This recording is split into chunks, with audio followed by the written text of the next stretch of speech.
عمرِك بقى جربتِ تعملي كده اللازانيا في الفرن وبس من غير ما تسلقيها قبلها؟ من غير بقى ما تقعدي تطلعيها من المَيّة المغلية على طول على المَيّة الساقعة، وتقعدي تعملي تفاصيل كتير كده مملة، وتطلع معاكِ كمان مستوية وتحفة، والأكتر من ده كمان إن إحنا هنعمل لحمة مفرومة بمعلقتين 2 بس لحمة مفرومة هتكون غرقانة وطعمها حلو وكمان طرية، ومش عايزة أطوّل عليكم بس يا ريت تبتدوا تحطوا اللايك الأول وكمان تشتركوا في القناة وتدعموني كده وتكتبوا لي كومنت حلو. ودلوقتي بقى هنبتدي على طول. انا حطيت كده شوية من الزيت، عليه سمنة وعليه زبدة، معلقتين 2 بس، وحطيت عليهم كده معلقتين 2 كمان من الدقيق. ودلوقتي بقى حطيت مكعبين من مرقة اللحمة بما ان احنا هنعملها باللحمة، فلازم البشاميل كده يكون طعمه من طعم الايه، من طعم الحاجة اللي احنا هنعملها.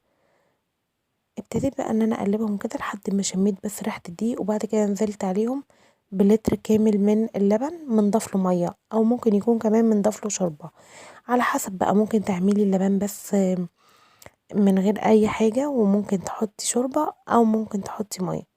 ودلوقتي بقى ابتديت ان انا احط كده شوية فلفل اسمر، ما حطيتش طبعا ملح لاني اكتفيت بالملح اللي كان في مرقة الدجاج. دلوقتي بقى حطيت كده اللحمة المفرومة وشوحتها من غير اي حاجة في الاول كده لحد ما فككت من بعضها، وبعد كده حطيت لها توم وبصل. انا لسه ما حطيتش الملح عشان خاطر تستوي معايا. ده بقى المكون اللي هيكتر معاكي كده اللحمة المفرومة ويخليها كده يعني لحمة مفرومة باللازانيا مش لازانيا باللحمة المفرومة.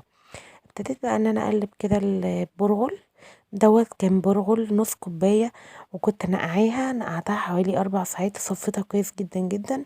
وبعد كده نزلت كده على اللحمة، ودلوقتي بقى نزلت عليها كده بنص كوباية من الصلصة.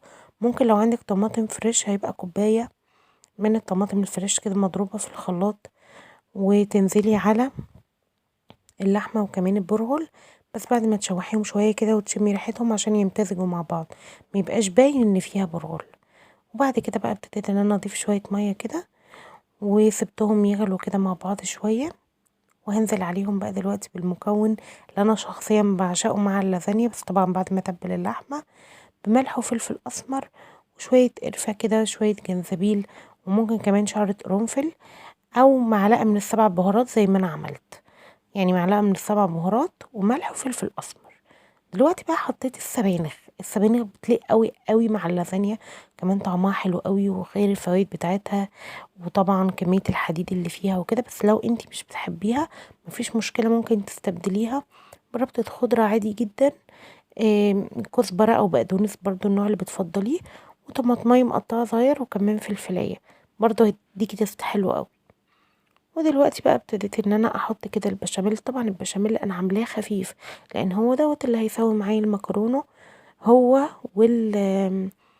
الميكس اللي احنا عملناه بتاع اللحمه المفرومه وكده، هما دولت اللي هيسووا معايا المكرونه. فلازم تكون كل حاجه كده فيها كميه سوائل محترمه، فده مش بشاميل تقيل، ديت حاجه انا قصدها. وكمان السبانخ بتنزل الميه بتاعتها، وهتنزل الميه بتاعتها اكتر في الفرن.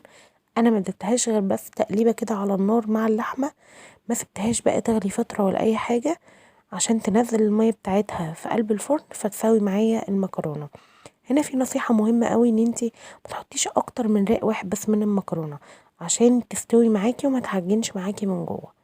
هو رق واحد بس من المكرونة، وبعد كده هنبتدي ان احنا نضيف عليه شوية من البشاميل وشوية من اللحمة المفرومة مع البرغل مع السبانخ. دلوقتي بقى انا كنت مسخنة الفرن قبلها بحوالي 10 دقايق، يعني وانا كده بشتغل في المكرونة كنت مشغلة الفرن لحد ما الفرن سخن معايا كويس.